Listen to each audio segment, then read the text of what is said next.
Imaginez-vous à Tokyo, perdu dans un quartier où les panneaux sont couverts de kanji énigmatiques et où les conversations autour de vous sont un flot incompréhensible de syllabes peu familières. Et soudain, vous entendez une voix claire à votre oreille. Une traduction fluide et instantanée vous permet de comprendre chaque mot échangé. Cette scène ne sera bientôt plus de la science-fiction. Avec iOS 19, Apple promet que vos AirPods deviendront votre interprète personnel. Mais au-delà de l'effet waouh, que signifie vraiment cette avancée? Assistons-nous à l'abolition définitive des barrières linguistiques ou à une transformation de notre rapport aux langues et à la communication? Explorons ça aujourd'hui. Bienvenue dans la Chronique Tech, votre podcast vidéo où la technologie est explorée avec un regard critique, sans complaisance, mais en conservant une admiration certaine pour le génie humain. Cette admiration qui nous fascine et nous pousse à nous dépasser au quotidien. La Chronique Tech, c'est quelques minutes tous les dimanches pour booster votre créativité et vous aider à comprendre la tech qui vous entoure. D'un point de vue technique, la promesse même d'Apple est vraiment ambitieuse. Capter une conversation en temps réel, la transcrire, la traduire via un réseau neuronal et la restituer à l'oreille de l'utilisateur en quasi temps réel. Cela repose sur plusieurs briques d'intelligence artificielle. D'abord la reconnaissance vocale, puis la traduction et enfin la synthèse vocale. Apple assure que la majorité du traitement sera effectuée en local, sur l'iPhone, évitant ainsi d'envoyer des conversations sur le cloud. Un choix éminemment stratégique qui garantit une confidentialité accrue et s'aligne avec le discours habituel d'Apple sur la protection des données. La traduction simultanée n'est pas une nouvelle en soi, ni une nouveauté. Google a déjà exploré cette voie avec ses Pixel Buds et des entreprises comme Waverly Labs ou Time Kettle proposent des écouteurs traducteurs depuis plusieurs années. Mais Apple a un talent bien particulier, celui de prendre une technologie existante et de la rendre accessible, fluide et intégrée à tout un écosystème. Là où d'autres nécessitent des applications tierces ou des manipulations fastidieuses, Apple mise sur la simplicité. Mettez vos AirPods dans vos oreilles et l'iPhone fera le reste.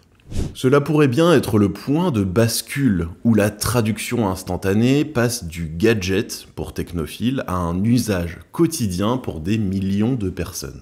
Les traducteurs professionnels se rassurent en affirmant que la machine ne pourra jamais capturer les nuances, les intentions et les subtilités culturelles d'un véritable interprète humain. C'est vrai, mais dans la majorité des interactions courantes, le tourisme, le commerce, les réunions informelles, l'approximation suffira. On peut ainsi s'attendre à un effondrement du marché des interprètes pour les missions basiques et à un repositionnement vers des services à plus haute valeur ajoutée, plus spécialisés, comme par exemple les négociations diplomatiques, la médecine ou le droit.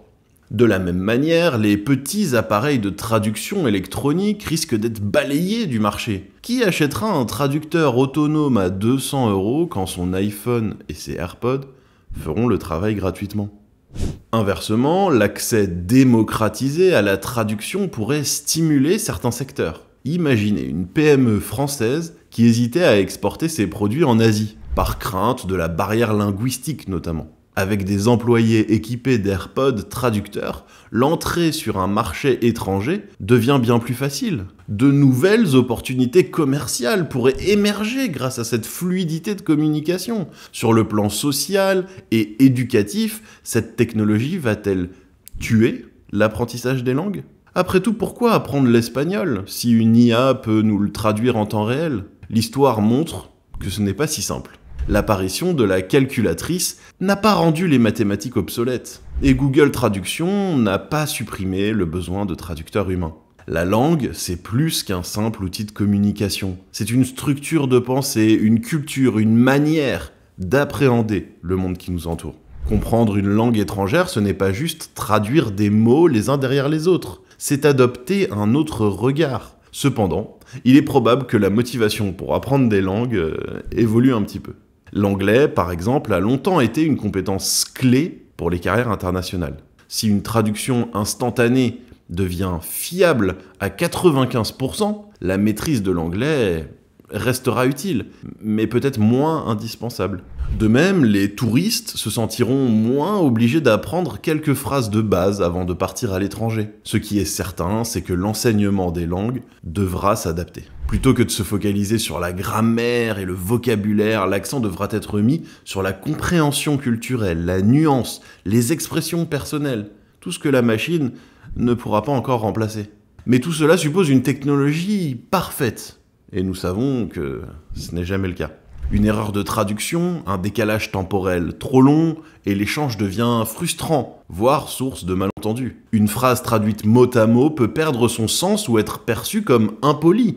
Dire à un collègue japonais « je ne suis pas d'accord » peut sembler anodin en français. Mais en japonais, une traduction trop directe pourrait paraître brusque, voire insultante. Il ne faut pas non plus sous-estimer l'impact social. Utiliser un traducteur en temps réel modifie la dynamique de la communication. Faut-il prévenir son interlocuteur que l'on utilise une oreillette pour comprendre ses propos? Comment éviter la tentation de s'isoler derrière sa technologie au lieu de faire l'effort de comprendre l'autre directement? La traduction simultanée intégrée au AirPod représente indéniablement une avancée spectaculaire.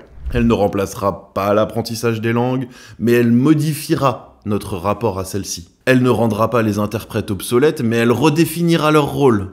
Elle ne supprimera pas les malentendus, mais elle en créera probablement de nouveaux. La technologie nous rapproche, mais elle ne peut pas tout. Parce qu'au fond, la communication humaine, ce n'est pas seulement comprendre des mots, c'est comprendre l'autre.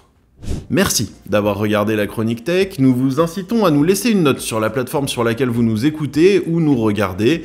N'hésitez pas aussi à nous laisser un petit commentaire pour nous poser vos questions sur l'épisode juste en dessous, sur YouTube ou sur toutes les autres plateformes d'écoute.